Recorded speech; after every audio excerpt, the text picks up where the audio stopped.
आज के हमारी कहानी का नाम है सास और बहू। अरे मधु, वट सावित्री के व्रत के दिन भी तूने मेहंदी नहीं लगाई? पहले तो हमेशा लगाती थी। और वो तेरी शादी वाली लाल चुनरी, वो भी नहीं पहनी आज? वो आंटी जी, बस जल्दी जल्दी में मैं भूल गई। ऐसा कहकर मधु नजरें चुराकर आगे जाकर अपनी पूजा करने लगे। दरअसल उसे काम में याद ही नहीं रहा कि मेहंदी लगानी है, लेकिन रह रहकर उसका ध्यान भी मंदिर में आई बाकी औरतों के हाथों पर जा रहा था। सबके हाथों में रची मेहंदी देखकर आज उसे अपनी सासू माँ की बहुत ही याद आ रही थी। कैसे हर त्योहार के पहले दिन ही वो बोलने लगती थी, बहू मेहंदी ज़रूर लगा लेना, त्योहार पर खाली हाथ अच्छे नहीं लगते। सास की इस बात पर मधु को गुस्सा भी आता था और वो कहती, सासू माँ, घर के काम करो या मेहंदी लगा कर बैठ जाओ। सासू माँ भी शायद उसके मन की बात समझ जाती थी और कहती, अरे बहू, आजकल तो रेडीमेड मेहंदी की कीप आती है, आधे घंटे में रच भी जाती है।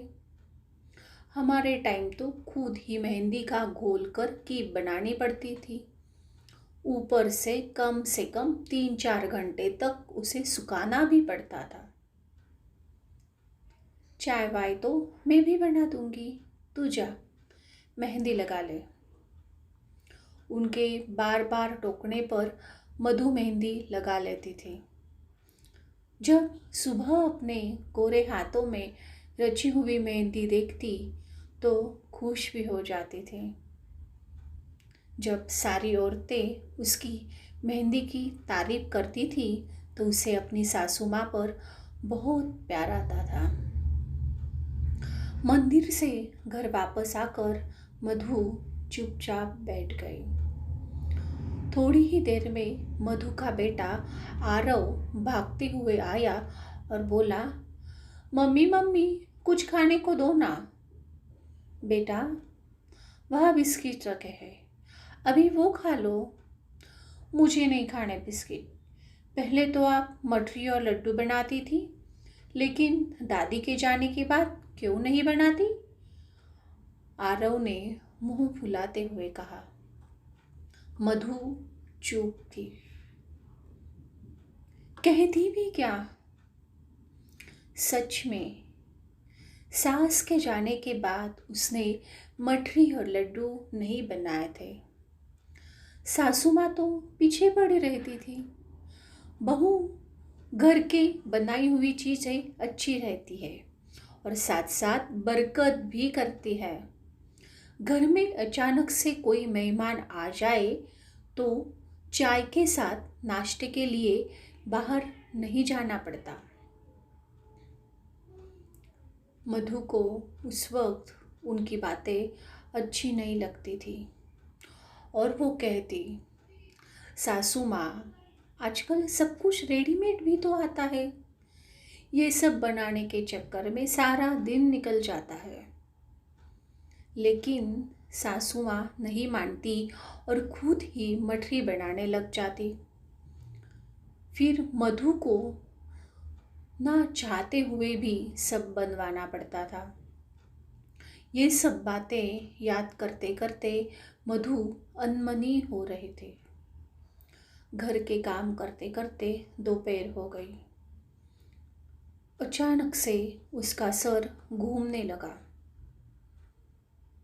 तब उसे याद आया कि उसने सुबह से पानी भी नहीं पिया है। जब उसकी सास थी तो व्रत वाले दिन सुबह से ही पीछे पड़ जाते थे। कहती, पहले थोड़ा जूस निकाल कर पी ले, फिर घर के काम कर लेना, नहीं तो गर्मी में चक्कर आने लगेगा। आज ये सब बातें मधु को अंदर ही अंदर कचोट रही थी। उसे हमेशा अपनी सास का टोकना अच्छा नहीं लगता था, लेकिन अब उसे टोकने वाला कोई नहीं था। फिर भी वो खुश नहीं थे। कहीं बाहर जाने से पहले अभी उसे 10 बार सोचना पड़ता है।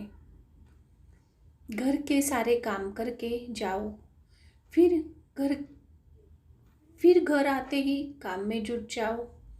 यहाँ तक कि घर की चिंता भी लगी रहती है कि कुछ खुला तो नहीं छोड़ा है, कहीं कपड़े छत पर तो नहीं रह गए। सबके नज़रों में तो वो आज आज़ाद थी, लेकिन वो कितना बंध गई थी ये उसके अलावा कोई नहीं जानता था। सहेलियों, हमारे बड़ों का साथ हमारे सर पर छत्र छाया सा होता है, जो हमेशा हमारे लिए कवच की तरह काम करता है। लेकिन उनकी अहमियत को हम नज़रअंदाज करते रहते हैं। जब वो हमसे दूर जाते हैं तब उनकी कमी का एहसास हमें पल पल होता रहता है। धन्यवाद।